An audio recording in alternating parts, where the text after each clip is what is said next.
tahu gak sih, plastik konvensional yang kita pakai setiap hari itu justru menjadi ancaman besar bagi lingkungan. Tapi sekarang ada solusi, yaitu polimer biodegradable yang bisa menggantikan plastik. Betul, bahkan polimer ini bisa digunakan untuk berbagai produk kemasan. Proses produksinya juga lebih ramah lingkungan. Oh, jadi polimer ini lebih mudah terurai dan tidak mencemari lingkungan ya? Tapi tantangan kita sekarang itu adalah bagaimana mengadopsi teknologi ini secara luas, bagaimana caranya agar inovasi ini bisa diterima secara massal. Nah, mari simak yuk penjelasan berikut agar kita bisa mengetahui lebih dalam tentang biopolimer ini, bagaimana cara kerjanya, dan bagaimana potensi besar untuk masa depan yang lebih hijau. Sebagai pendahuluan, plastik sangat banyak diperlukan dalam kehidupan sehari-hari. Dalam 1 tahun, sebanyak 1 triliun plastik digunakan di dunia. Plastik konvensional yang terbuat dari minyak bumi memiliki sifat degradasi yang rendah. Setidaknya kantong plastik dapat diuraikan dalam waktu 500-1000 tahun. Hal ini menyebabkan plastik menjadi sumber sebagian besar sampah dunia dan tentu saja merusak lingkungan. Menurut data OECD, secara total dunia memproduksi 460 juta ton plastik pada tahun 2019 yang berkontribusi terhadap 3,4% emisi gas rumah kaca.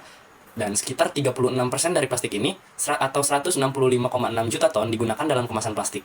Sekitar 80-120 miliar dolar hilang setiap tahunnya dalam pemilahan dan pemrosesan kemasan plastik.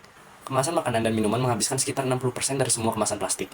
Oleh karena itu terlihat jelas bahwasanya kemasan menyumbang sebagian besar penggunaan plastik secara global, seperti yang ditunjukkan oleh kumpulan data OECD atau Organization for Economic Cooperation and Development. Sekitar 98% kemasan plastik sekali pakai terbuat dari bahan bakar fosil. Selain itu, plastik mengandung polimer. Polimer adalah substrat dan matriks dalam plastik. Karena keterbatasan teknologi, biaya, dan pengetahuan, polimer sintetis seperti polipropilena atau PP, polistirena atau PS, dan polietilena linear berdensitas rendah dan berdensitas tinggi, seperti HDPE, LDPE, dan LLDPE, dan polietilena tereftalat atau PET, digunakan dalam kemasan. Berikut ini gambar struktur kimia polimer plastik konvensional.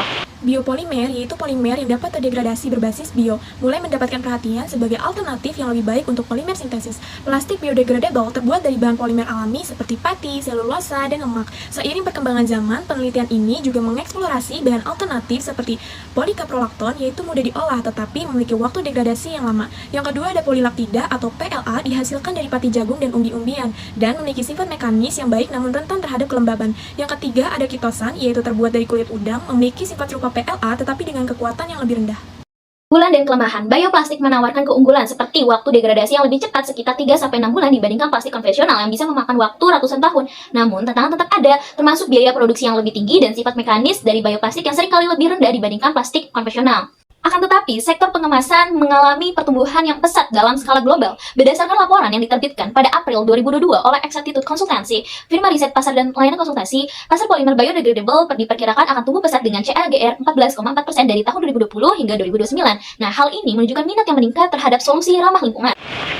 Jadi, kesimpulan dari materi ini adalah perkembangan dalam pembuatan polimer biodegradable menunjukkan kemajuan signifikan dalam upaya mengurangi pencemaran plastik global.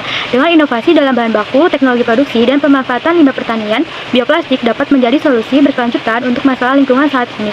Meskipun masih ada tantangan yang perlu diatasi, potensi pasar dan kesadaran akan dampak lingkungan mendorong penelitian dan pengembangan lebih lanjut di bidang ini.